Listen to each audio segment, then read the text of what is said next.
படம் பார்க்க போகிறோம் அப்படின்னு பார்த்தீங்கன்னா 2025 ரிலீஸ் இருக்க சிறை அப்படின்ற படத்தை பற்றி தான் பார்க்க போகிறோம். இந்த படத்தில் ஒன்லைன் என்ன அப்படின்னு பார்த்தீங்கன்னா, ஏஆர் டிபார்ட்மெண்ட்டில் நம்ம ஹெட் கான்ஸ்டபிளாக ஒர்க் பண்ணுறாரு நம்ம ஹீரோ வந்து விக்ரம் பிரபு. ஸோ அவரோட டியூட்டி என்ன அப்படின்னு பார்த்தீங்கன்னா, வேலூர் ஜெயிலேருந்து கைதிகளை கூட்டிகிட்டு போயிட்டு சிவகங்கை ஜெயிலில் ஆஜர் பண்ணணும். திருப்பி சிவகங்கை ஜெயிலேருந்து திருப்பி வந்து வேலூர் ஜெயிலுக்கு கூப்பிட்டு வரணும். ஸோ இதுதான் அவரோட டியூட்டி. இதுக்கு நடுவில் ஏதாவது குளறுபடி நடந்துருச்சு அப்படின்னா அவர் பெரிய பிரச்சனை ஆகிடும்.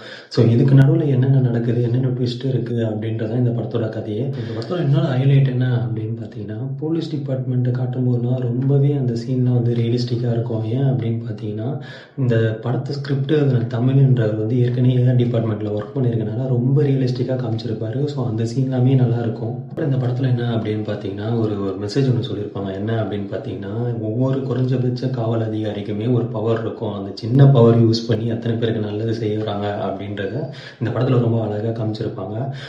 நீங்கள் ஒரு மூவி லவர் அப்படின்னா மறக்காமல் இந்த படத்தை தியேட்டரில் பாருங்கள். அப்புறம் ஓடிடியில் வந்துட்ட பிறகு இந்த படத்தை தியேட்டரில் பார்க்க மறந்துட்டுமே அப்படின்லாம் யோசிக்காதீங்க. நீங்கள் போய் கண்டிப்பாக பாருங்கள். இந்த படத்தோட IMDb ரேட்டிங் என்ன அப்படின்னு பார்த்தீங்கன்னா 10க்கு 8.4 கொடுத்துருக்காங்க. இந்த மாதிரி நிறைய இன்ட்ரெஸ்டிங் மூவி தெரிஞ்சுக்க மறக்காமல் என் சேனலை ஃபாலோ அண்ட் சப்ஸ்கிரைப் பண்ணிவிடுங்க.